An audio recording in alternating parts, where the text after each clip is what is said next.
ਸਤਿਕਾਰਯੋਗ ਗੁਰੂ ਕੀ ਸਾਜੀ ਨਿਵਾਜੀ ਸਤ ਸੰਗਤ ਜੀ, ਆਪ ਵਡਭਾਗੀ ਹੋ, ਵੱਡਿਆਂ ਭਾਗਾਂ ਵਾਲੇ ਹੋ। ਜੋ ਸ਼ਬਦ ਗੁਰੂ ਸ਼ਬਦ ਬ੍ਰਹਮ ਸਾਗਰ, ਚਬਰ ਛਤਰ ਤਖਤ ਦੇ ਮਾਲਕ, ਦੋ ਜਹਾਨ ਦੇ ਵਾਲੇ ਸਾਹਿਬ ਸ੍ਰੀ ਗੁਰੂ ਗ੍ਰੰਥ ਸਾਹਿਬ ਪਾਤਸ਼ਾਹ ਮਹਾਰਾਜ ਜੀ ਦੇ ਪਾਵਨ ਪਵਿੱਤਰ ਹਜ਼ੂਰੀ ਦੇ ਵਿੱਚ ਤਪ ਸਥਾਨ ਗੁਰਦੁਆਰਾ ਬਾਰਠ ਸਾਹਿਬ ਵਿਖੇ ਅੰਮ੍ਰਿਤ ਵੇਲੇ ਦੇ ਸਜੇ ਹੋਏ ਦੀਵਾਨਾਂ ਦੇ ਵਿੱਚ ਹਾਜ਼ਰੀਆਂ ਭਰ ਕੇ ਆਪਣਾ ਜੀਵਨ ਸਫਲਾ ਕਰ ਰਹੇ ਹੋ। ਸਤਿਗੁਰੂ ਪਾਤਸ਼ਾਹ ਮਹਾਰਾਜ ਜੀ ਦੀ ਅਪਾਰ ਬਖਸ਼ਿਸ਼ ਰਹਿਮਤ ਦਾ ਸਦਕਾ ਰੋਜ਼ਾਨਾ ਦੀ ਤਰ੍ਹਾਂ ਅੰਮ੍ਰਿਤ ਵੇਲੇ ਦੇ ਦੀਵਾਨ ਸਜੇ ਹਨ। ਸਜੇ ਹੋਏ ਦੀਵਾਨਾਂ ਦੇ ਵਿੱਚ ਸਤਿਗੁਰੂ ਸ੍ਰੀ ਗੁਰੂ ਗ੍ਰੰਥ ਸਾਹਿਬ ਪਾਤਸ਼ਾਹ ਮਹਾਰਾਜ ਜੀ ਦੇ ਪ੍ਰਕਾਸ਼ਮਾਨ ਹੋਣ ਉਪਰੰਤ ਅੰਮ੍ਰਿਤਮਈ ਪੰਜ ਬਾਣੀਆਂ ਦੇ ਜਾਪ ਹੋਏ ਹਨ ਜੀ। ਸ਼੍ਰੀ ਆਸਾ ਜੀ ਦੀ ਵਾਰ ਦਾ ਹਰ ਜਸ ਕੀਰਤਨ, ਗੁਰੂ ਘਰ ਗੁਰੂ ਦਰ ਦੇ ਨਿਵਾਜੇ ਕੀਰਤਨੀਆਂ ਸਿੰਘਾਂ ਪਾਸੋਂ ਆਪ ਜੀ ਨੇ ਸਰਵਣ ਕੀਤਾ ਹੈ। ਸੰਗਤ ਜੀ, ਅੱਜ ਸੰਗਰਾਂਦ ਦਾ ਦਿਹਾੜਾ ਹੈ, ਨਵੇਂ ਮਹੀਨੇ ਦੀ ਆਰੰਭਤਾ ਹੋਈ ਹੈ ਤੇ ਗੁਰੂ ਪੰਜਵੇਂ ਪਾਤਸ਼ਾਹ ਮਹਾਰਾਜ ਜੀ ਨੇ ਕਿਰਪਾ ਕਰਕੇ, ਰਹਿਮਤ ਕਰਕੇ, ਤਰਸ ਕਰਕੇ ਜੋ 12 ਮਾਹ ਦੇ ਰੂਪ ਦੇ ਵਿੱਚ ਪਾਵਨ ਉਪਦੇਸ਼ ਮਹੀਨਿਆਂ ਦੇ ਸੰਬੰਧ ਦੇ ਵਿੱਚ ਬਖਸ਼ਿਸ਼ ਕੀਤੇ ਹਨ ਜੀ। ਆਓ ਕੁਝ ਸਮਾਂ ਉਸ ਪਾਵਨ ਸ਼ਬਦ ਦੀ ਵਿਚਾਰ ਕਰਕੇ ਹਿਰਦਿਆਂ ਦੇ ਵਿੱਚ ਵਸਾ ਕਰ ਆਪਣਾ ਜੀਵਨ ਸਫਲਾ ਕਰੀਏ। ਮਨ ਬਿਰਤੀਆਂ ਨੂੰ ਇਕਾਗਰ ਕਰਦਿਆਂ ਹੋਇਆਂ ਧਿਆਨ ਗੁਰ ਚਰਨਾਂ ਦੇ ਵਿੱਚ ਜੋੜ ਕਰ ਸਤਿਗੁਰੂ ਪਾਤਸ਼ਾਹ ਮਹਾਰਾਜ ਜੀ ਨੂੰ ਸੀਸ ਝੁਕਾ ਕਰ ਸਰਬੱਤ ਦੇ ਭਲੇ ਵਾਸਤੇ ਸਾਰੀ ਸੰਗਤ ਉਚਾਰਨ ਕਰੋ ਜੀ। ਸਤਨਾਮ ਸ਼੍ਰੀ ਵਾਹਿਗੁਰੂ ਸਾਹਿਬ ਜੀ। ਫਿਰ ਅਸਨਾ ਪਵਿੱਤਰ ਕਰੋ, ਉਚਾਰਨ ਕਰੋ ਸਤਨਾਮ ਸ਼੍ਰੀ ਵਾਹਿਗੁਰੂ ਸਾਹਿਬ ਜੀ। ਮਗਰ ਮਾਹੀ ਸੁਹੰਦੀਆ ਹਰ ਪਿਰ ਸੰਗ ਬੈਠੜੀਆ,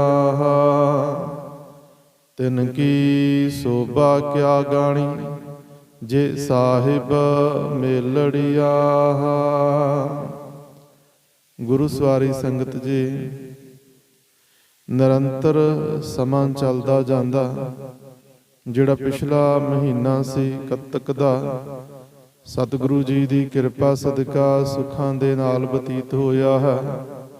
ਮੱਘਰ ਮਹੀਨੇ ਦੀ ਆਰੰਭਤਾ ਹੋਈ ਹੈ ਤੇ ਸਤਿਗੁਰੂ ਗੁਰੂ ਪੰਜਵੇਂ ਪਾਤਸ਼ਾਹ ਮਹਾਰਾਜ ਜੀ ਨੇ ਕਿਰਪਾ ਕਰਕੇ ਹਰੇਕ ਮਹੀਨੇ ਦੇ ਸੰਬੰਧ ਦੇ ਵਿੱਚ ਜੋ ਉਪਦੇਸ਼ ਹੈ ਉਹ ਸਾਨੂੰ ਬਖਸ਼ਿਸ਼ ਕੀਤਾ ਹੈ ਕਿ ਹੇ ਮਨੁੱਖ, ਤੇਰੇ ਇਸ ਸਮੇਂ ਦੇ ਵਿੱਚ ਉਹ ਕਿਹੜੇ ਕਾਰਜ ਹਨ ਜਿਹੜੇ ਤੂੰ ਕਰਨੇ ਹਨ।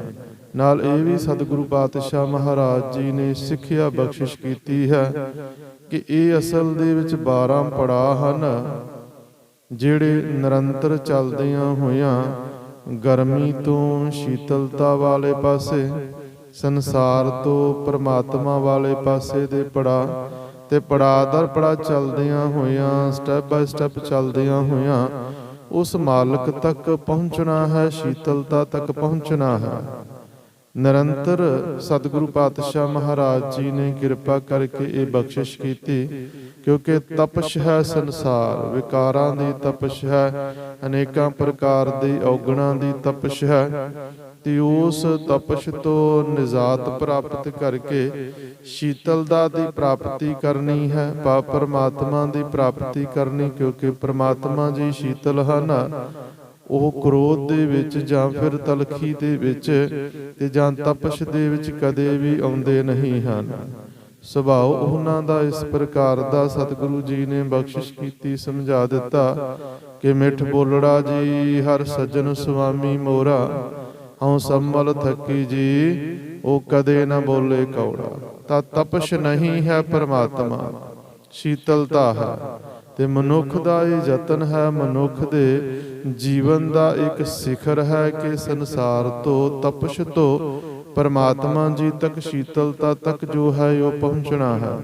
ਤਾਂ ਸਤਿਗੁਰੂ ਜੀ ਨੇ 12 ਪੜਾਅ 12 ਮਹੀਨਿਆਂ ਦੇ ਰੂਪ ਦੇ ਵਿੱਚ ਸਮਝਾ ਦਿੱਤੇ, ਤੇ ਨਾਲ ਇਹ ਵੀ ਸਮਝਾ ਦਿੱਤਾ ਕਿ ਅੰਦਰ ਝਾਤੀ ਮਾਰ ਕੇ ਇਹ ਮਨੁੱਖ ਵੇਖ ਕਿ ਤੇਰਾ ਜਿਹੜਾ ਜੀਵਨ ਹੈ ਉਹ ਕਿਹੜੀ ਜਗ੍ਹਾ ਦੇ ਉੱਪਰ ਖਲੋਤਾ ਹੋਇਆ ਹੈ, ਜਾਂ ਕਿਹੜਾ ਪੜਾਅ ਹੈ ਜਿੱਥੇ ਤੇਰਾ ਜਿਹੜਾ ਜੀਵਨ ਹੈ ਉਹ ਬਤੀਤ ਹੋ ਰਿਹਾ ਹੈ। ਜੇਕਰ ਤਾਂ ਤਪ ਰਿਹਾ ਹੈ ਵਿਕਾਰਾਂ ਕਰਕੇ ਜੀਵਨ, ਅਨੇਕਾਂ ਪ੍ਰਕਾਰ ਦੇ ਔਗਣ ਹਨ ਜੀਵਨ ਦੇ ਵਿੱਚ, ਤੇ ਸਤਿਗੁਰੂ ਪਾਤਸ਼ਾਹ ਮਹਾਰਾਜ ਜੀ ਨੇ ਫਿਰ ਸਮਝਾ ਦਿੱਤਾ ਕਿ ਭਾਈ ਜੀਵਨ ਹਾੜ ਦੇ ਮਹੀਨੇ ਵਰਗਾ ਹੈ, ਕਿਉਂਕਿ ਉਹ ਤਪਦਾ ਪਿਆ ਹੈ। ਜੇਕਰ ਦੁਵਿਧਾ ਦੇ ਵਿੱਚ ਹੈ, ਦੋ ਭਾਅ ਚੱਲਦਾ ਪਿਆ, ਜੀਵਨ ਇੱਕ ਜਗ੍ਹਾ ਦੇ ਉੱਪਰ ਟਿਕਾਊ ਨਹੀਂ ਹੈ, ਮਨ ਵੰਡਿਆ ਹੋਇਆ ਹੈ। ਤੇ ਫਿਰ ਸਤਿਗੁਰੂ ਜੀ ਆਖਦੇ ਹਨ ਕਿ ਭਾਈ ਜੀਵਨ ਭਾਦੋਂ ਦੀ ਨਿਆਈ ਹੈ, ਭਾਦੋਂਏ ਭਰਮ ਭੁਲਾਣੀਆਂ, ਨਿਰੰਤਰ ਦੁਵਿਧਾ ਦੇ ਵਿੱਚ ਹੈ। ਤੇ ਜੇਕਰ ਮਾਲਕ ਜੀ ਦੇ ਨਾਲ ਜੁੜੇ ਹੋਏ ਹਾਂ, ਅੰਦਰ ਨਾਮ ਵਸਿਆ ਹੋਇਆ ਹੈ, ਤੇ ਫਿਰ ਸਤਿਗੁਰੂ ਜੀ ਸਮਝਾਉਂਦੇ ਹਨ ਕਿ ਭਾਈ ਫਿਰ ਜਿਹੜਾ ਬਸੰਤ ਭਾਵ ਫੱਗਣ ਵਾਲਾ ਮਹੀਨਾ ਹੈ ਨਾ, ਉਸ ਰੂਪ ਦੇ ਵਿੱਚ ਤੇਰਾ ਜੀਵਨ ਨਿਰੰਤਰ ਇੱਕ ਸੁਚੱਜਾ ਜੀਵਨ ਕਹਿ ਲੋ, ਜਾਂ ਜੀਵਨ ਜੁਗਤ ਮਨੁੱਖ ਦੇ ਅੰਦਰ ਵਸੀ ਹੋਈ ਹੈ। ਅੱਜ ਵਾਲੇ ਸ਼ਬਦ ਦੇ ਵਿੱਚ ਇਸ ਮਹੀਨੇ ਦੇ ਸੰਬੰਧ ਵਿੱਚ ਸਤਿਗੁਰੂ ਜੀ ਨੇ ਸਮਝਾਇਆ ਹੈ, ਕਿਉਂਕਿ ਨਿਰੰਤਰ ਜਿੱਥੇ ਸਮੁੱਚੀ ਕੁਦਰਤ ਦੇ ਵਿੱਚ ਬਦਲਾਅ ਹੈ, ਸਮੁੱਚੀ ਕੁਦਰਤ ਦੇ ਵਿੱਚ ਤਬਦੀਲੀ ਹੈ, ਨਿਰੰਤਰ ਬਦਲਾਅ ਚੱਲਦਾ ਆਉਂਦਾ, ਤੇ ਸਤਿਗੁਰੂ ਜੀ ਸਮਝਾਉਂਦੇ ਹਨ ਕਿ ਭਾਈ ਇਹ ਮਨੁੱਖ ਤੇਰੇ ਅੰਦਰ ਵੀ ਤਬਦੀਲੀ ਆ ਜਾਵੇ, ਤੂੰ ਵੀ ਮਨਮੁਖ ਤੋਂ ਗੁਰਮੁਖ ਵਾਲਾ ਜਿਹੜਾ ਜੀਵਨ ਹੈ ਉਹ ਪ੍ਰਾਪਤ ਕਰ ਲੈ। ਵੈਸੇ ਸੰਗਰਾਂਦ ਵਾਲਾ ਦਿਨ ਉਹ ਦਿਨ ਹੁੰਦਾ ਜਦੋਂ ਸੂਰਜ ਇੱਕ ਰਾਸ ਤੋਂ ਦੂਜੀ ਰਾਸ ਦੇ ਵਿੱਚ ਪ੍ਰਵੇਸ਼ ਕਰਦਾ ਹੈ। ਮੌਸਮ ਦੇ ਵਿੱਚ ਵੀ ਤਬਦੀਲੀ ਆਉਂਦੀ ਹੈ, ਬਹਾਰ ਦੇ ਵਿੱਚ ਵੀ ਤਬਦੀਲੀ ਆਉਂਦੀ, ਕੁਦਰਤ ਦੇ ਵਿੱਚ ਵੀ ਤਬਦੀਲੀ ਆਉਂਦੀ, ਤੇ ਸਤਿਗੁਰੂ ਜੀ ਸਮਝਾ ਰਹੇ ਕਿ ਭਾਈ ਮਨੁੱਖ ਤੇਰੇ ਅੰਦਰ ਵੀ ਬਦਲਾਅ ਆ ਜਾਵੇ, ਔਗਣ ਜਿਹੜੇ ਹਨ ਉਹ ਖਤਮ ਹੁੰਦੇ ਹੋਵਨ, ਗੁਣਾਂ ਦੀ ਪ੍ਰਾਪਤੀ ਹੁੰਦੀ ਹੋਵੇ, ਵਡਿਆਈਆਂ ਤੈਨੂੰ ਪ੍ਰਾਪਤ ਹੋ ਜਾਵਨ। ਸਤਿਗੁਰੂ ਜੀ ਇਹ ਵੀ ਬਖਸ਼ਿਸ਼ ਕਰਦੇ ਹਨ ਕਿ ਭਾਈ ਜਿਤਨਾ ਚਿਰ ਸੰਸਾਰ ਦੇ ਵਿੱਚ ਵਿਚਰਦੇ ਪਏ ਹਨ, ਨਾ ਯਤਨ ਕੀਤਾ ਜਾਵੇ ਕਿ ਸਾਂਝ ਕਰੀਜਹਿ ਗੁਣ ਹੈ ਘੇਰੀ, ਛੋੜੇ ਅਵਗਣ ਚੱਲੀਐ। ਗੁਣਾਂ ਦੇ ਨਾਲ ਸਾਂਝ ਕਰਦਿਆਂ ਕਰਦਿਆਂ ਇੱਕ ਰੋਜ਼ ਗੁਣਵੰਤੀ ਗੁਣਾਂ ਵਾਲਾ ਮਨੁੱਖ ਹੋ ਜਾਵੇਗਾ। ਤਾਂ ਮਾਲਕ ਜੀ ਕਿਰਪਾ ਕਰਦੇ ਹਨ ਕਿ ਮੰਗਰ ਮਾਹੀ ਸੋਹੰਦੀਆ, ਹਰ ਪਿਰ ਸੰਗ ਬੈਠੜੀਆ। ਉਹ ਸੋਭਾ ਪਾ ਰਹੇ ਹਨ ਜੀਵ ਜਿਹੜੇ ਆਪਣੇ ਮਾਲਕ ਵਾਹਿਗੁਰੂ ਜੀ ਦੇ ਕੋਲ ਜੁੜ ਕਰ ਬੈਠੇ ਹੋਏ ਹਨ, ਜਿਨ੍ਹਾਂ ਦੇ ਅੰਦਰ ਮਾਲਕ ਦਾ ਨਾਮ ਸਤਨਾਮ ਸ਼੍ਰੀ ਵਾਹਿਗੁਰੂ ਵਸਿਆ ਹੋਇਆ ਹੈ। ਤਾਂ ਇਹ ਜਿਹੜੀ ਰੁੱਤ, ਇਹ ਜਿਹੜਾ ਮੌਸਮ ਹੈ, ਫਿਰ ਉਹਨਾਂ ਵਾਸਤੇ ਬੜਾ ਸੁਹਾਵਣਾ ਹੈ। ਸਤਿਗੁਰੂ ਜੀ ਨੇ ਇਹ ਵੀ ਬਖਸ਼ਿਸ਼ ਕਰਕੇ ਸਮਝਾਇਆ ਕਿ ਭਾਈ ਨਾਨਕ ਸੋਈ ਦਿਨ ਸੁਹਾਵੜਾ, ਜਿਤ ਪ੍ਰਭ ਆਵੈ ਚਿਤ, ਜਿਤ ਦਿਨ ਵਿਸਰੈ ਪਾਰ ਬ੍ਰਹਮ, ਫਿੱਟ ਭੁਲੇਰੀ ਰੁੱਤ। ਉਹ ਦਿਨ, ਉਹ ਵਾਰ, ਉਹ ਸਮਾਂ ਸਭ ਤੋਂ ਚੰਗਾ ਜਦੋਂ ਅਸੀਂ ਮਾਲਕ ਜੀ ਦੇ ਨਾਲ ਜੁੜੇ ਹੋਏ ਹਾਂ। ਪਰ ਬੇਸ਼ੱਕ ਰੁੱਤ ਚੰਗੀ ਹੋਵੇ, ਮੌਸਮ ਚੰਗਾ ਹੋਵੇ, ਮਹੀਨਾ ਬੜਾ ਵਧੀਆ ਮੰਨਿਆ ਜਾਂਦਾ ਹੋਵੇ, ਪਰ ਜੇਕਰ ਮਾਲਕ ਦੇ ਨਾਲੋਂ ਵਿਛੋੜਾ ਪਿਆ ਹੋਇਆ, ਤੇ ਸਤਿਗੁਰੂ ਜੀ ਸਮਝਾਉਂਦੇ ਕਿ ਭਾਈ ਉਹ ਫਿਰ ਸਮਾਂ ਜਿਹੜਾ ਨਾ, ਉਹ ਜਿਹੜੀ ਰੁੱਤ ਹੈ ਉਹ ਚੰਗੀ ਸੁਚੱਜੀ ਨਹੀਂ, ਸਗੋਂ ਉਹ ਰੁੱਤ, ਉਹ ਸਮਾਂ ਜਿਹੜਾ ਫਿਰ ਫਿਟਕਾਰਾਂ ਦੇ ਯੋਗ ਹੈ। ਸਤਿਗੁਰੂ ਜੀ ਨੇ ਬਖਸ਼ਿਸ਼ ਕੀਤੀ, ਸਮਝਾ ਦਿੱਤਾ ਕਿ ਭਾਈ ਇੱਕ ਘੜੀ ਨਾ ਮਿਲਤੇ ਤਾਂ ਕਲ ਯੁਗ ਹੋਤਾ। ਜੇਕਰ ਘੜੀ ਦੇ ਸਮੇਂ ਜਿੰਨਾ ਜਿਹੜਾ ਸਮੇਂ ਨੂੰ ਬਮਾਨਾ ਹੈ ਮਿਲਣ ਦਾ, ਪੁਰਾਤਨ ਸਮੇਂ ਦਾ, ਉਹਨਾਂ ਸਮਾਂ ਜੇਕਰ ਮਾਲਕ ਦੇ ਨਾਲੋਂ ਵਿਛੋੜਾ ਪੈ ਗਿਆ, ਤੇ ਸਮਝੋ ਉਹ ਕਲਯੁਗ ਦੇ ਵਿੱਚ ਹੀ ਜੀਵਨ ਬਤੀਤ ਹੋ ਰਿਹਾ। ਭਾਵੇਂ ਮੌਸਮ ਕੋਈ ਹੋਵੇ, ਰੁੱਤ ਕੋਈ ਹੋਵੇ, ਸਮਾਂ ਕੋਈ ਹੋਵੇ, ਤੇ ਸਤਿਗੁਰੂ ਜੀ ਆਖਦੇ ਹਨ ਕਿ ਭਾਈ ਇਸ ਸੁਚੱਜੀ ਰੁੱਤ ਦੇ ਵਿੱਚ ਉਹ ਹੀ ਮਨੁੱਖ ਚੰਗਾ ਜੀਵਨ ਬਤੀਤ ਕਰਦੇ ਪਏ ਜਾਂ ਸੋਹੰਦੇ ਹਨ, ਚੰਗੇ ਲੱਗਦੇ ਹਨ, ਜੋ ਪਤੀ ਪਰਮਾਤਮਾ ਦੇ ਕੋਲ ਬੈਠੇ ਹਨ, ਅਜੀਬ ਰੂਪ ਇਸਤਰੀ ਦੇ ਰੂਪ ਦੇ ਵਿੱਚ ਸਤਿਗੁਰੂ ਪਾਤਸ਼ਾਹ ਮਹਾਰਾਜ ਜੀ ਬਖਸ਼ਿਸ਼ ਕਰਦੇ। ਕਿਉਂਕਿ ਇਸ ਜਗ ਮਹਿ ਪੁਰਖ ਏਕ ਹੈ ਔਰ ਸਗਲੀ ਨਾਰ ਸਬਾਈ। ਇਸ ਸਮੁੱਚੇ ਜਗਤ ਦੇ ਵਿੱਚ ਪੁਰਖ ਇੱਕੋ ਹੀ ਪਰਮਾਤਮਾ ਹੈ। ਬਾਕੀ ਸਾਰੇ ਅਸੀਂ ਜੀਵ ਉਸ ਪਰਮਾਤਮਾ ਦੀਆਂ ਜੀਵ ਇਸਤਰੀਆਂ ਹਾਂ। ਤਾਂ ਜੀਵ ਇਸਤਰੀ ਸੋਭਾ ਪਾ ਰਹੀ ਉਹ ਹੀ ਜਿਹੜੀ ਮਾਲਕ ਵਾਹਿਗੁਰੂ ਜੀ ਦੇ ਨਾਲ ਜੁੜੀ ਹੋਈ ਹੈ। ਅਕਸਰ ਇਹ ਬੇਨਤੀ ਕੀਤੀ ਜਾਂਦੀ ਹੈ ਕਿ ਜਿਹੜਾ ਜੀਵ ਜਾਂ ਜੋ ਵੀ ਵਸਤੂ ਸਮੁੱਚੇ ਜਗਤ ਦੇ ਵਿੱਚ ਆਪਣੇ ਮੂਲ ਦੇ ਨਾਲ, ਆਪਣੀਆਂ ਜੜ੍ਹਾਂ ਦੇ ਨਾਲ ਜੁੜੀ ਹੈ ਨਾ, ਉਸ ਦੇ ਜੀਵਨ ਦੇ ਵਿੱਚ ਹਰਿਆਵਲ ਹੈ। ਪਰ ਜੇਕਰ ਕੋਈ ਵੀ ਵਸਤੂ, ਕੋਈ ਵੀ ਪਦਾਰਥ, ਕੋਈ ਵੀ ਜਿਹੜੀ ਸਮੁੱਚੇ ਜਗਤ ਦੇ ਵਿੱਚ, ਸ੍ਰਿਸ਼ਟੀ ਦੇ ਵਿੱਚ ਪਦਾਰਥ ਵਸਤੂ ਹੈ, ਆਪਣੇ ਮੂਲ ਦੇ ਨਾਲੋਂ ਟੁੱਟ ਚੁੱਕੀ ਹੈ, ਤੇ ਫਿਰ ਉਸ ਦੇ ਜੀਵਨ ਦੀ ਜਿਹੜੀ ਹਰਿਆਵਲ ਹੈ ਉਹ ਖਤਮ ਹੋਵੇਗੀ।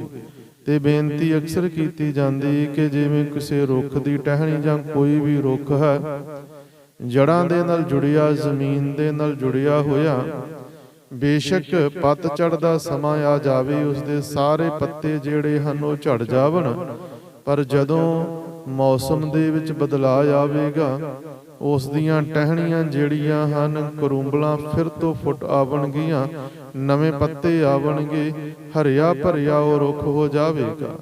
ਪਰ ਜੇਕਰ ਜੜ੍ਹਾਂ ਦੇ ਨਾਲੋਂ ਉਹ ਟੁੱਟ ਚੁੱਕਾ ਹੈ, ਰੁੱਖ ਜ਼ਮੀਨ ਨਾਲੋਂ ਅਲੱਗ ਹੋ ਚੁੱਕਾ, ਮੂਲ ਦੇ ਨਾਲੋਂ, ਤੇ ਫਿਰ ਸਤਿਗੁਰੂ ਪਾਤਸ਼ਾਹ ਜੀ ਵੀ ਸਮਝਾ ਰਹੇ ਹਨ, ਸਮੁੱਚੇ ਜਗਤ ਨੇ ਵੀ ਸਿੱਖਿਆ ਬਖਸ਼ਿਸ਼ ਕੀਤੀ ਕਿ ਭਾਵੇਂ ਕੋਈ ਵੀ ਮੌਸਮ ਆ ਜਾਵੇ, ਬਸੰਤ ਰੁੱਤ ਹੀ ਕਿਉਂ ਨਾ ਹੋਵੇ, ਪੁੰਗਰਾਨ ਦਾ ਸਮਾਂ ਹੀ ਕਿਉਂ ਨਾ ਹੋਵੇ, ਜੇਕਰ ਰੁੱਖ ਜੜ੍ਹਾਂ ਦੇ ਨਾਲੋਂ ਟੁੱਟ ਚੁੱਕਾ ਤੇ ਉਸ ਦੇ ਉੱਪਰ ਹਰਿਆਵਲ ਕਦੇ ਵੀ ਨਹੀਂ ਆ ਸਕਦੀ ਹੈ, ਕਿਉਂਕਿ ਮੂਲ ਦੇ ਨਾਲੋਂ ਵਿਛੋੜਾ ਪਾ ਚੁੱਕਾ ਹੈ। ਇਤਿਹਾਸ ਦੇ ਵਿੱਚ ਇੱਕ ਸਾਖੀ ਪ੍ਰਾਪਤ ਹੁੰਦੇ, ਗੁਰੂ ਨਾਨਕ ਸਾਹਿਬ ਪਾਤਸ਼ਾਹ ਮਹਾਰਾਜ ਜੀ ਘਰ ਤੋਂ ਬਾਹਰੋਂ ਘਰ ਨੂੰ ਆਉਂਦੇ ਹਨ। ਮਾਤਾ ਤ੍ਰਿਪਤਾ ਜੀ ਅਨਾਜ ਪੀਸ ਰਹੇ ਸਨ, ਕਣਕ ਪੀਸ ਰਹੇ ਸੀ, ਕਿਉਂਕਿ ਪ੍ਰਸ਼ਾਦੇ ਆਦਿਕ ਤਿਆਰ ਕਰਨੇ ਸੀ। ਕੋਲ ਬੈਠ ਗਏ।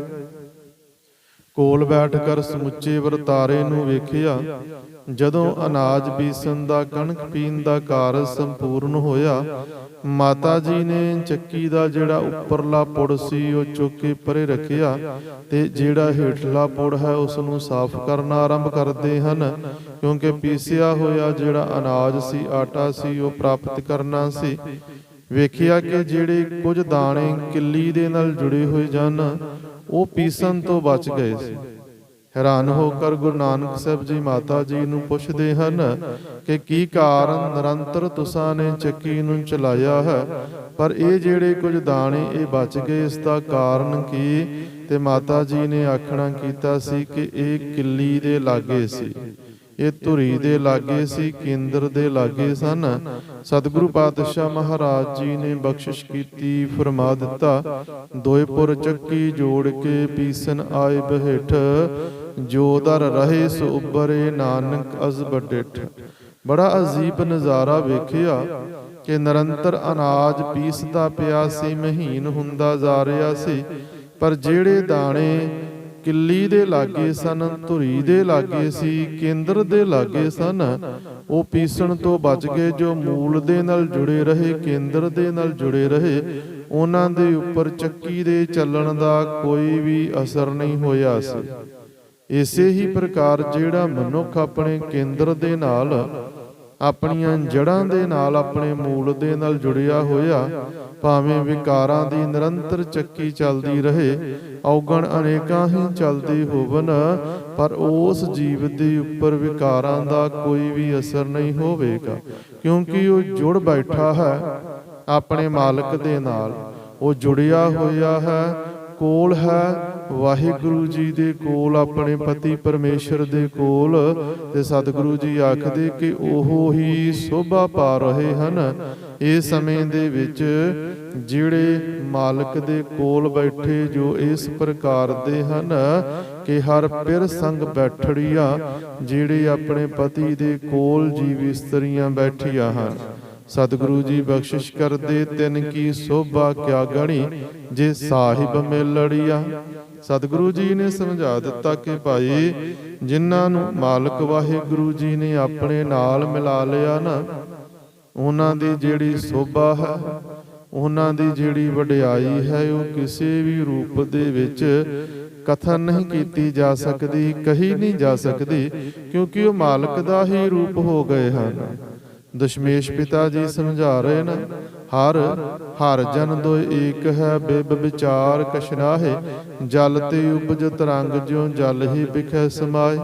ਹਰੀ ਤੇ ਹਰੀ ਦੇ ਪਿਆਰੇ ਦੇ ਵਿੱਚ ਕੋਈ ਅੰਤਰ ਨਹੀਂ, ਇੱਕ ਹੀ ਰੂਪ। ਤਾਂ ਜਿਵੇਂ ਮਾਲਕ ਦੀ ਸਿਫਤ ਸਲਾਹ ਜਿਹੜੀ ਹੈ ਉਸ ਨੂੰ ਕਥਨ ਨਹੀਂ ਕੀਤਾ ਜਾ ਸਕਦਾ, ਇਸੇ ਹੀ ਪ੍ਰਕਾਰ ਜਿਹੜੇ ਮਾਲਕ ਵਾਹਿਗੁਰੂ ਜੀ ਦੇ ਪਿਆਰੇ ਹਨ, ਉਹਨਾਂ ਦੀ ਵੀ ਜਿਹੜੀ ਸਿਫਤ ਸਲਾਹ ਹੈ ਉਹ ਕਹਿਣ ਤੋਂ ਕਥਨ ਤੋਂ ਪਰੇ ਹੈ, ਨਹੀਂ ਕਹੀ ਜਾ ਸਕਦੀ ਕਿਸੇ ਵੀ ਰੂਪ ਦੇ ਵਿੱਚ ਮਾਲਕ ਵਾਹਿਗੁਰੂ ਜੀ ਦੇ ਪਿਆਰਿਆਂ ਦੀ ਸੋਭਾ ਵਡਿਆਈ।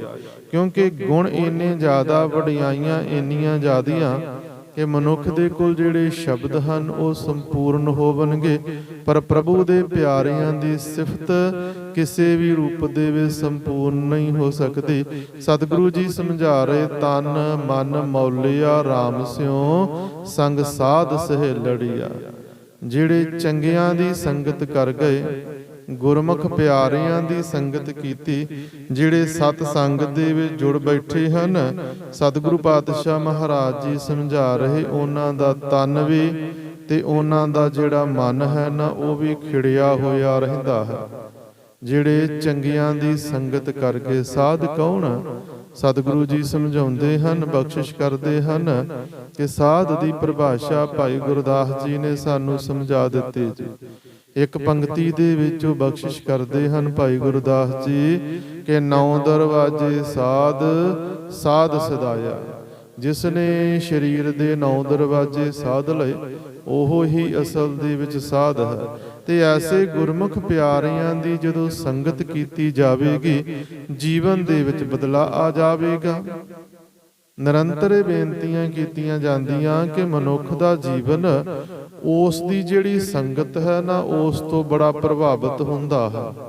ਚੰਗਿਆਂ ਦੀ ਸੰਗਤ ਕਰਨ ਦੇ ਨਾਲ ਮਨੁੱਖ ਦਾ ਜੀਵਨ ਚੰਗਾ, ਤੇ ਮਾੜਿਆਂ ਦੀ ਸੰਗਤ ਕਰਨ ਦੇ ਨਾਲ ਮਨੁੱਖ ਦਾ ਜੀਵਨ ਨਿਘਾਰਤਾ ਵਾਲੇ ਪਾਸੇ ਜਾਵੇਗਾ।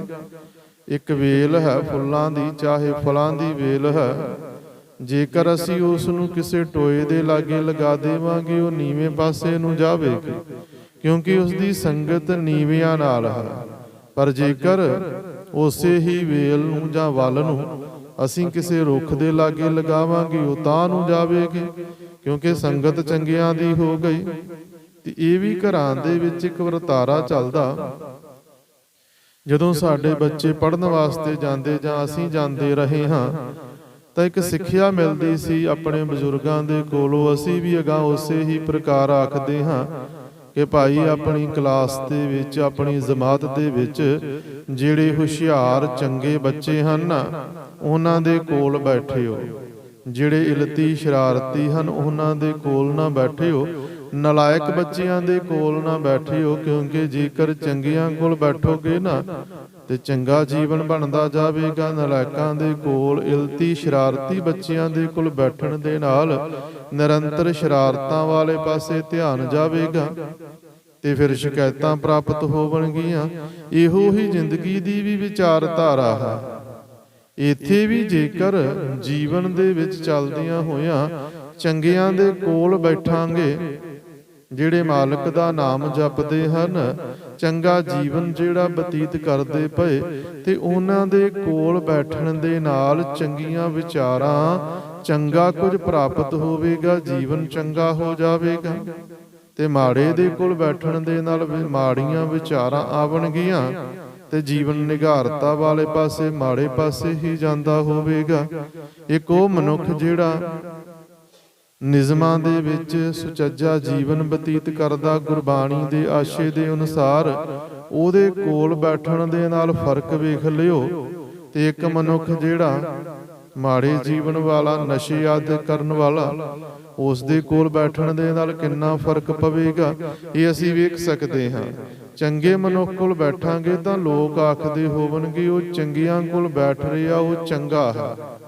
ਮਾੜੇ ਕੋਲ ਬੈਠਾਂਗੇ, ਭਾਵੇਂ ਕੁਝ ਸਮਾਂ ਹੀ ਬੈਠ ਜਾਈਏ, ਤੇ ਉਹਦੇ ਨਾਲ ਹੀ ਲੋਕਾਂ ਦੇ ਵਿੱਚ ਵਿਚਾਰ ਚੱਲ ਪਵੇਗੀ ਸਮਾਜ ਦੇ ਵਿੱਚ ਕਿ ਇਹਦੀ ਸੰਗਤ ਚੰਗਿਆਂ ਦੇ ਨਾਲ ਨਹੀਂ, ਇਸ ਕਰਕੇ ਇਹ ਵੀ ਉਹਨਾਂ ਵਰਗਾ ਹੀ ਹੈ।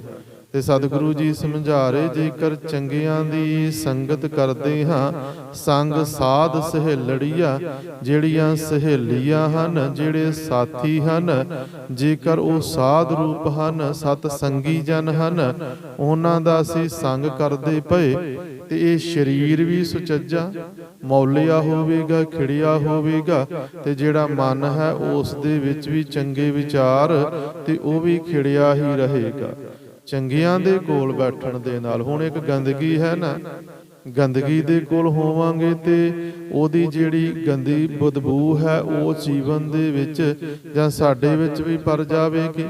ਫੁੱਲਾਂ ਦੇ ਕੋਲ ਜਾਣ ਦੇ ਨਾਲ ਚੰਗੀ ਖੁਸ਼ਬੂ ਪ੍ਰਾਪਤ ਹੋਵੇਗੀ, ਜੀਵਨ ਮਹਿਕ ਜਾਵੇਗਾ। ਇਹੋ ਹੀ ਚੰਗੇ ਤੇ ਮਾੜੇ ਦੀ ਸੰਗਤ ਦਾ ਅਸਰ ਪੈਂਦਾ ਹੋਵੇਗਾ।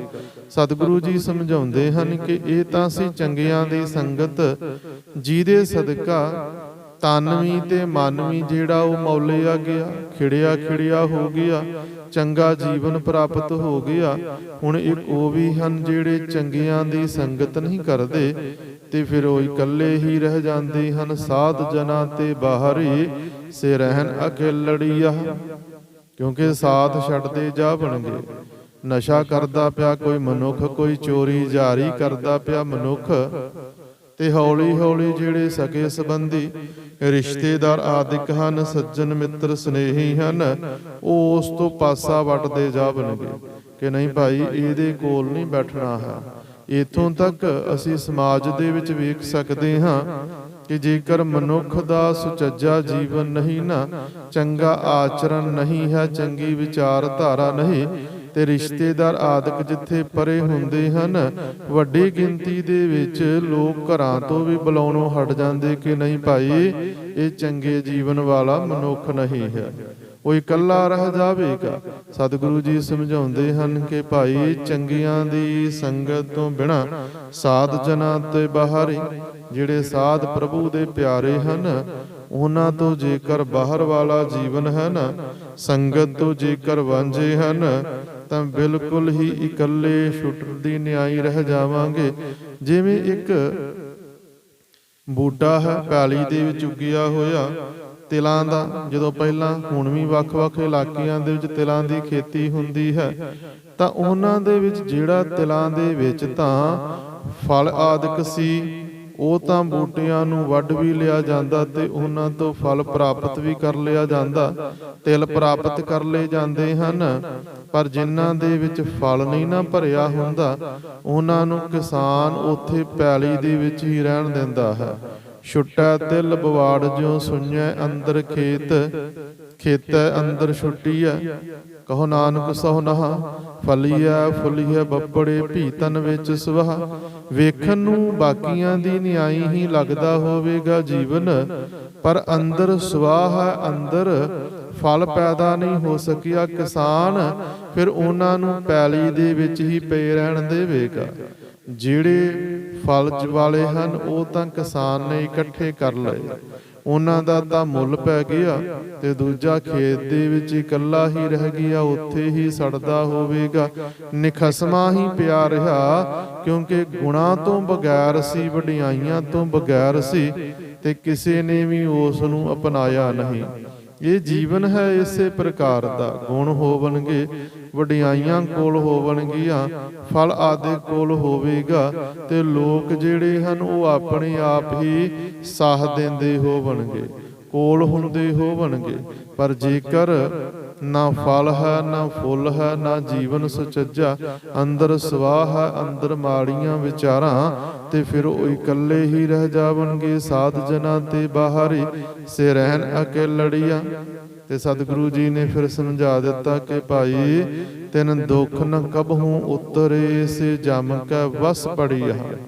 ਹੁਣ ਐਸੇ ਮਨੁੱਖਾਂ ਦਾ ਜਿਹੜਾ ਜੀਵਨ ਹੈ ਨਾ, ਉਹ ਦੁੱਖਾਂ ਦੇ ਵਿੱਚ ਘਿਰਿਆ ਹੋਇਆ ਹੋਵੇਗਾ, ਕਿਉਂਕਿ ਮਾਲਕ ਛੱਡ ਕੇ ਚਲਿਆ ਗਿਆ ਹੈ। ਹੁਣ ਪੈਲੀ ਦੇ ਵਿੱਚ ਰਹਿ ਗਏ ਨਖਸਮੇ ਬੂਟੇ, ਕੋਈ ਪਸ਼ੂ ਆਕਰ ਲਤਾੜਦਾ ਹੋਵੇਗਾ, ਧੁੱਪ ਆਦਿਕ ਪੈਂਦੀ ਹੋਵੇਗੀ, ਅਨੇਕਾਂ ਪ੍ਰਕਾਰ ਦੇ ਕਸ਼ਟ ਜੀਵਨ ਦੇ ਵਿੱਚ ਆਉਂਦੇ ਹੋਵਣਗੇ। ਤੇ ਸਤਿਗੁਰੂ ਜੀ ਆਖਦੇ ਕਿ ਭਾਈ ਜਿਹੜੇ ਮਾਲਕ ਤੋਂ ਦੂਰ ਹਨ ਉਹ ਜਮਾਂ ਦੇ ਵਸ ਪੈਂਦੇ ਹਨ। ਜਿਵੇਂ ਚੱਕੀ ਦੇ ਵਿੱਚ ਵੇਖਿਆ ਨਾ, ਜਿੱਥੋਂ ਵਿਚਾਰਾਂ ਦੀ ਰਮਤਾ ਕੀਤੀ ਸੀ ਕਿ ਜਿਉਂ-ਜਿਉਂ ਦਾਣੇ ਜਿਹੜੇ ਹਨ ਉਹ ਚੱਕੀ ਦੇ ਵਿੱਚ ਮੂਲ ਤੋਂ, ਕੇਂਦਰ ਤੋਂ ਦੂਰ ਜਾਂਦੇ, ਤਿਉਂ-ਤਿਉਂ ਉਹ ਮਹੀਨ ਹੁੰਦੇ ਜਾਂਦੇ, ਆਟਾ ਬਣਦਾ ਜਾਂਦਾ ਹੈ। ਕੇਂਦਰ ਤੋਂ ਦੂਰ ਜਾਣ ਦੇ ਨਾਲ ਫਿਰ ਦੁੱਖਾਂ ਦੀ ਚੱਕੀ ਦੇ ਵਿੱਚ ਪੀਸਿਆ ਜਾਵੇਗਾ ਜੀਵਨ। ਕੇਂਦਰ ਹੈ ਗੁਰੂ ਗ੍ਰੰਥ ਸਾਹਿਬ ਪਾਤਸ਼ਾਹ ਮਹਾਰਾਜ ਜੀ, ਚਾਨਣ ਹਨ, ਜੀਵਨ ਦਾ ਅੰਧਕਾਰ ਖਤਮ ਕਰਦੇ ਹਨ। ਪਰ ਜਦੋਂ ਜਦੋਂ ਅਸੀਂ ਕੇਂਦਰ ਤੋਂ, ਚਾਨਣ ਤੋਂ ਦੂਰ ਜਾਵਾਂਗੇ, ਜੀਵਨ ਦੇ ਵਿੱਚ ਹਨੇਰਾ ਹੋਵੇਗਾ, ਤੇ ਹਨੇਰੇ ਦੇ ਵਿੱਚ ਮਨੁੱਖ ਭਰਮ ਦੇ ਵਿੱਚ ਹੋਵੇਗਾ, ਭੁਲੇਖੇ ਦੇ ਵਿੱਚ ਹੋਵੇਗਾ, ਠੇਡੇ ਆਦਿ ਖਾਂਦਾ ਹੋਵੇਗਾ, ਦੁੱਖ ਆਦਿਕ ਉਸ ਨੂੰ ਆਕਰ ਲੱਗਦੇ ਹੋਵਣਗੇ। ਤੇ ਜਦੋਂ ਹਨੇਰਾ ਹੈ ਨਾ, ਤੇ ਫਿਰ ਸਮਝੋ ਜਮ ਹਨ ਚਾਰ ਚਫੇਰੇ। ਹਰੇਕ ਹੀ ਜਿਹੜੀ ਵਸਤੂ ਹੈ ਉਸ ਦੀ ਸਹੀ ਪਰਿਭਾਸ਼ਾ ਤੇ ਸਹੀ ਪਹਿਚਾਨ ਹੀ ਨਹੀਂ ਹੋ ਪਾਵੇਗੀ। ਉਹ ਰੱਸੀ ਨੂੰ ਵੀ ਸੱਪ ਹੀ ਸਮਝਦਾ ਹੋਵੇਗਾ। ਅਗਿਆਨਤਾ ਦੇ ਵਸ ਦੇ ਵਿੱਚ ਪਿਆ ਹੋਇਆ ਮਨੁੱਖ ਤਖਤ ਤੇ ਬੈਠ ਕਰ ਵੀ, ਬਾਦਸ਼ਾਹ ਹੋ ਕਰ ਵੀ ਭਿਖਾਰੀ ਹੀ ਰਹਿ ਜਾਂਦਾ ਹੈ। ਭਗਤ ਸਾਹਿਬ ਜੀ ਨੇ, ਭਗਤ ਰਵਿਦਾਸ ਜੀ ਨੇ ਸਿੱਖਿਆ ਬਖਸ਼ਿਸ਼ ਕੀਤੀ, ਸਮਝਾਉਂਦੇ ਕਿ ਭਾਈ ਨਰਪਤ ਏਕ ਸਿੰਘਾਸਨ ਸੋਇਆ, ਸੁਪਨੇ ਭਇਆ ਭਿਖਾਰੀ। ਅਸ਼ਤ ਰਾਜ ਬਿਸ਼ਰਤ ਦੁਖ ਪਾਇਆ, ਸੋਗਤ ਭਈ ਹਮਾਰੀ। ਜੇਕਰ ਗੁਰੂ ਤੋਂ, ਪ੍ਰਮਾਤਮਾ ਤੋਂ, ਚਾਨਣ ਤੋਂ ਦੂਰ ਹਾਂ, ਅਗਿਆਨਤਾ ਵਸ ਜੀਵਨ ਬਤੀਤ ਹੋ ਰਿਹਾ, ਤੇ ਫਿਰ ਸਤਿਗੁਰੂ ਜੀ ਆਖਦੇ ਹਨ ਕਿ ਭਾਈ ਤਿਨ ਦੁੱਖ ਨ ਕਬਹੂ ਉਤਰੇ, ਸੇ ਜਮ ਕੇ ਵਸ ਪੜੀਆ। ਤਖਤ ਤੇ ਬੈਠ ਕੇ ਵੀ ਦੁੱਖਾਂ ਦੇ ਵਿੱਚ ਹੋਵਾਂਗੇ, ਕਿਉਂਕਿ ਜੀਵਨ ਅਗਿਆਨਤਾ ਦੇ ਵਿੱਚ ਹੈ, ਜੀਵਨ ਹਨੇਰੇ ਦੇ ਵਿੱਚ ਬਤੀਤ ਹੋ ਰਿਹਾ ਹੈ। ਅਸੀਂ ਪਰਮਾਤਮਾ ਨੂੰ ਬਾਹਰੋਂ ਲੱਭਣ ਦਾ ਯਤਨ ਕਰਦੇ, ਪਰ ਹਨੇਰਾ ਸੀ ਅੰਦਰੋਂ, ਮਾਲਕ ਦਿਖਾਈ ਹੀ ਨਹੀਂ ਦਿੰਦਾ। ਉਹ ਰਤਨ, ਉਹ ਪਦਾਰਥ, ਉਹ ਮਾਲਕ ਦੀ ਕਿਰਪਾ ਹਿਰਦੇ ਦੇ ਵਿੱਚ ਵਸੀ ਹੋਈ ਹੈ, ਪਰ ਕਿਉਂਕਿ ਅਸੀਂ ਵੇਖ ਹੀ ਨਹੀਂ ਪਾਉਂਦੇ, ਅੰਦਰ ਅਗਿਆਨਤਾ ਹੈ, ਹਨੇਰਾ ਹੈ, ਤਾਂ ਦੁੱਖਾਂ ਦੇ ਵਿੱਚ ਹਾਂ। ਕਿਉਂਕਿ ਚੰਗੀਆਂ ਦੀ ਸੰਗਤ ਪ੍ਰਾਪਤ ਹੋਵੇਗੀ ਤੇ ਉਹ ਚਾਨਣ ਜਿਹੜਾ ਉਹ ਪ੍ਰਾਪਤ ਹੋਵੇਗਾ, ਹਨੇਰਾ ਦੂਰ ਹੋ ਜਾਵੇਗਾ, ਅਸਲੀਅਤ ਦੀ ਪਹਿਚਾਨ ਆ ਜਾਵੇਗੀ ਕਿ ਪ੍ਰਮਾਤਮਾ ਜੀ ਨੇ 84 ਲੱਖ ਜੋਨਾਂ ਦਾ ਜਿਹੜਾ ਹੈ ਉਹ ਮੁਖੀ ਬਣਾ ਕਰ ਇਹ ਮਨੁੱਖ ਨੂੰ ਤੈਨੂੰ ਭੇਜਣਾ ਕੀਤਾ, ਤੇ ਇੱਥੇ ਆ ਕਰ ਫਿਰ ਜੀਵਨ ਨਿਘਾਰਤਾ ਵਾਲਾ ਹੀ ਬਤੀਤ ਹੋ ਰਿਹਾ, ਤਾਂ ਸਮਝੋ ਕਿ ਫਿਰ ਮਾਲਕ ਤੋਂ ਦੂਰ ਹਾਂ। ਸਤਿਗੁਰੂ ਜੀ ਸਮਝਾਉਂਦੇ, ਜਿਨੀ ਰਾਵਿਆ ਪ੍ਰਭ ਆਪਣਾ, ਸੇ ਦਿਸਨ ਨਿਤ ਖੜੀਆ। ਪਰ ਜਿਨ੍ਹਾਂ ਗੁਰਮੁਖ ਪਿਆਰਿਆਂ ਨੇ ਮਾਲਕ ਵਾਹਿਗੁਰੂ ਜੀ ਦਾ ਸਿਮਰਨ ਕੀਤਾ, ਮਾਲਕ ਵਾਹਿਗੁਰੂ ਜੀ ਦੀ ਯਾਦ ਨੂੰ ਆਪਣੇ ਹਿਰਦੇ ਦੇ ਵਿੱਚ ਵਸਾਇਆ ਹੋਇਆ ਹੈ, ਮਾਲਕ ਵਾਹਿਗੁਰੂ ਜੀ ਦਾ ਸਾਥ ਜਿਨ੍ਹਾਂ ਨੇ ਮੰਨਣਾ ਕੀਤਾ ਨਾ, ਸਤਿਗੁਰੂ ਪਾਤਸ਼ਾਹ ਮਹਾਰਾਜ ਜੀ ਸਮਝਾਉਂਦੇ ਹਨ ਕਿ ਉਹ ਨਿਤ ਖੜੇ, ਨਿਤ ਹੀ ਸੁਚੇਤ ਰਹਿੰਦੇ ਹਨ ਵਿਕਾਰਾਂ ਦੇ ਹੱਲਿਆਂ ਵੱਲੋਂ।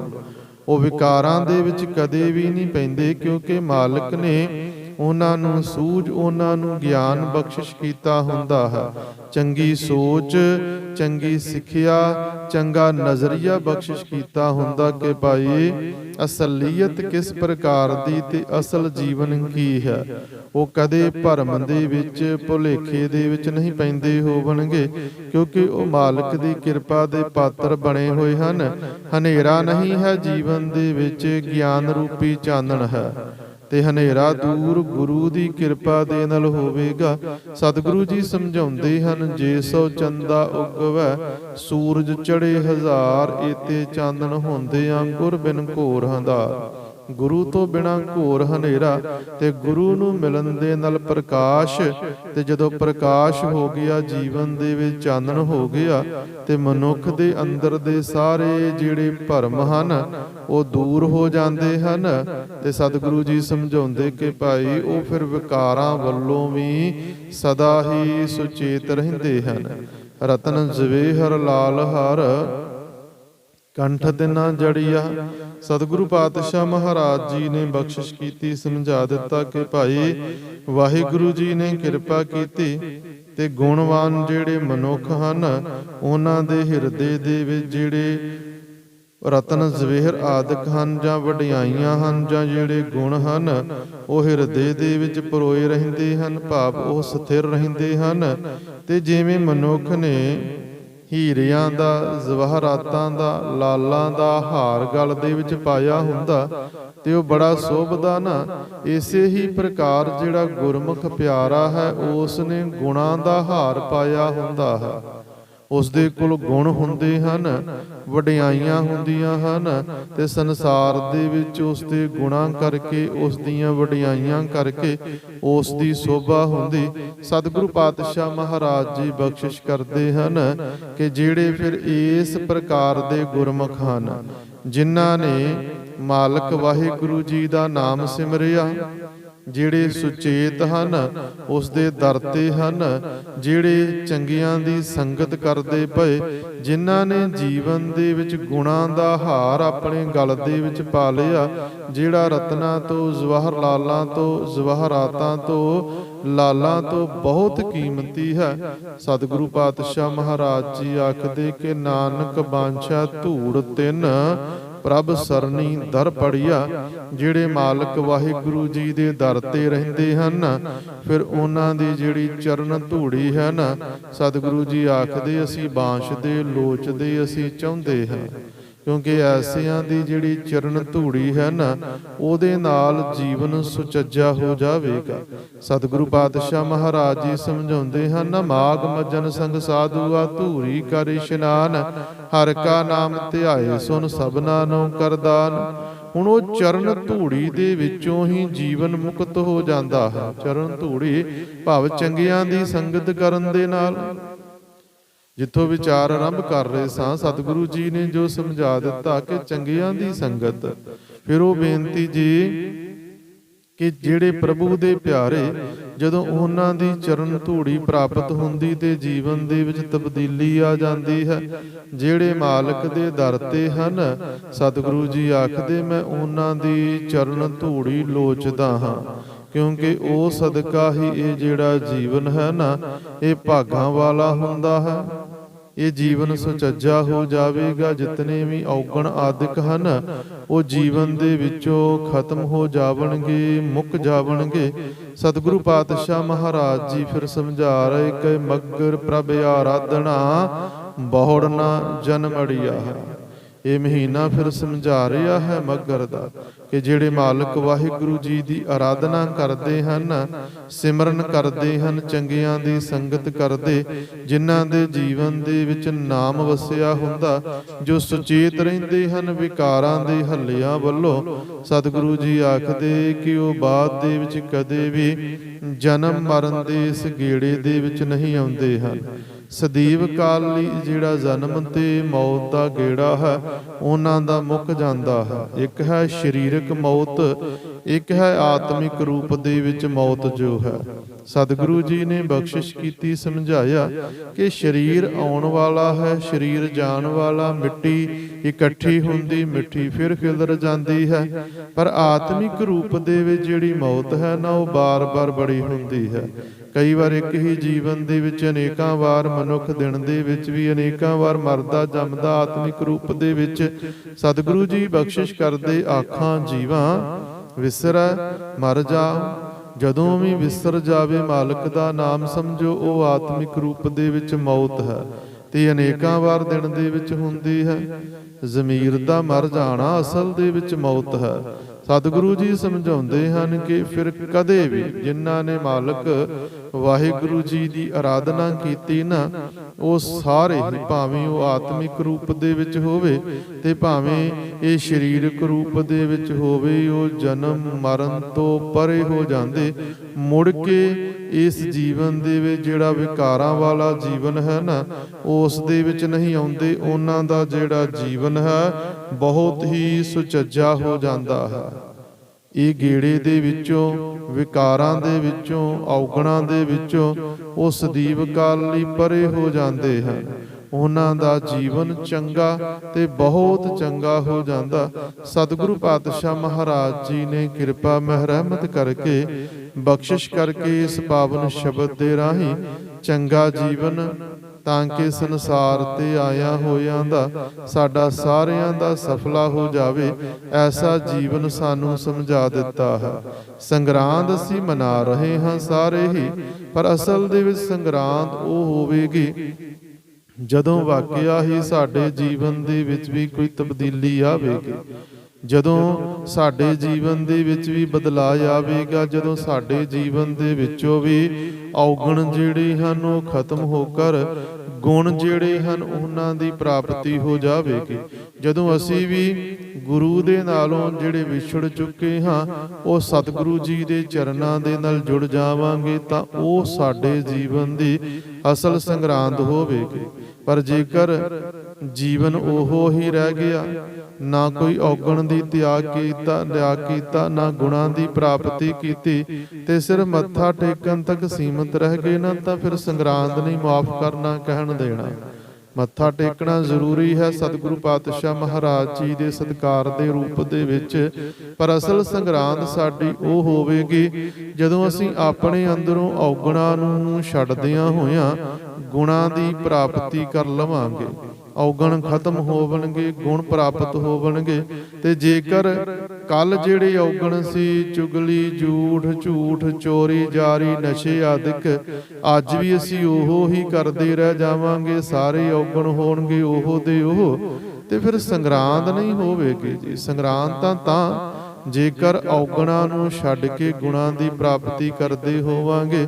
ਸਤਿਗੁਰੂ ਜੀ ਕਿਰਪਾ ਕਰਨ ਜੀ, ਔਗਣਾਂ ਨੂੰ ਖਤਮ ਕਰਦਿਆਂ ਹੋਇਆਂ ਗੁਣਾਂ ਦੀ ਜਿਹੜੀ ਦਾਤ ਹੈ ਉਹ ਸਾਨੂੰ ਸਾਰਿਆਂ ਨੂੰ ਬਖਸ਼ਿਸ਼ ਕਰਨ, ਤਾਂ ਕਿ ਸਾਡੇ ਜੀਵਨ ਦੀ ਵੀ ਸੰਗਰਾਂਦ ਆ ਜਾਵੇ, ਸਾਡੇ ਜੀਵਨ ਦੇ ਵਿੱਚ ਵੀ ਤਬਦੀਲੀ, ਬਦਲਾਅ ਆ ਜਾਵੇ।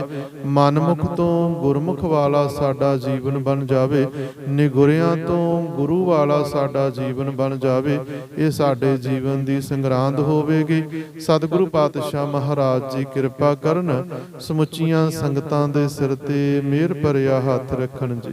ਦਰੋਂ ਕਰੋ ਸਿੱਖੀ ਨਾਮਦਾਨ, ਭਰੋਸਾ ਦਾਨ ਬਖਸ਼ਿਸ਼ ਕਰਨ। ਪਰਿਵਾਰਾਂ ਦੇ ਵਿੱਚ ਸੁਖ ਸ਼ਾਂਤੀ, ਆਪਸੀ ਪਰਸਪਰ ਪਿਆਰ, ਇਤਫਾਕ, ਸਲੂਕ ਦੀ ਦਾਤ ਬਖਸ਼ਿਸ਼ ਕਰਨ ਜੀ। ਸੰਸਾਰ ਦੇ ਭਲੇ ਵਾਸਤੇ, ਆਂਢ ਗੁਆਂਢ ਦੇ ਭਲੇ ਵਾਸਤੇ, ਆਪਣੇ ਭਲੇ ਵਾਸਤੇ, ਪਰਿਵਾਰ ਦੇ ਭਲੇ ਵਾਸਤੇ ਅਰਦਾਸ ਕਰਦਿਆਂ ਹੋਇਆਂ ਸਾਰੀ ਸੰਗਤ ਉਚਾਰਨ ਕਰੋ ਜੀ। ਨਾਨਕ ਨਾਮ ਚੜ੍ਹਦੀ ਕਲਾ, ਤੇਰੇ ਭਾਣੇ ਸਰਬੱਤ ਦਾ ਭਲਾ। ਫਿਰ ਰਸਨਾ ਪਵਿੱਤਰ ਕਰੋ, ਉਚਾਰਨ ਕਰੋ। ਨਾਨਕ ਨਾਮ ਚੜ੍ਹਦੀ ਕਲਾ, ਤੇਰੇ ਭਾਣੇ ਸਰਬੱਤ ਦਾ ਭਲਾ। ਉਸ ਮਾਲਕ ਜੀ ਦੇ ਚਰਨਾਂ ਦੇ ਵਿੱਚ ਅਰਦਾਸ ਕੀਤੀ ਜਾਵੇ ਜੀ। ਵਿਸਰ ਨਾਹੀਂ ਦਾਤਾਰ, ਆਪਣਾ ਨਾਮ ਦੇਹੋ। ਗੁਣ ਗਾਵਾਂ ਦਿਨ ਰਾਤ, ਨਾਨਕ ਚਾਓ ਇਹੋ। ਨਾਨਕ ਬਾਂਛੈ ਧੂੜ ਤੇਨਾ, ਪ੍ਰਭ ਸਰਣੀ ਦਰ ਫੜਿਆਹ। ਮੰਗੇ ਪ੍ਰਭ ਆਰਾਧਨਾ, ਬਹੁੜ ਨਾ ਜਨਮੜਿਆਹ। ਸ਼ਬਦ ਦੀ ਵਿਚਾਰ ਕਰਦਿਆਂ ਹੋਇਆਂ ਅਨੇਕਾਂ ਪ੍ਰਕਾਰ ਦੀਆਂ ਭੁੱਲਾਂ ਗਲਤੀਆਂ ਹੋ ਗਈਆਂ ਹਨ ਜੀ। ਗੁਰੂ ਗ੍ਰੰਥ ਸਾਹਿਬ ਪਾਤਸ਼ਾਹ ਮਹਾਰਾਜ ਜੀ ਗੁਰੂ ਰੂਪ ਸੰਗਤ ਬਖਸ਼ਣ ਯੋਗ ਹੈ ਜੀ। ਬਖਸ਼ ਲੈਣਾ ਦੇਹੋ ਸੱਜਣ ਅਸੀਸੜੀਆਂ, ਜਿਉ ਹੋਵੈ ਸਾਹਿਬ ਸਿਉ ਮੇਲ। ਵਾਹਿਗੁਰੂ ਜੀ ਕਾ ਖਾਲਸਾ, ਵਾਹਿਗੁਰੂ ਜੀ ਕੀ ਫਤਿਹ।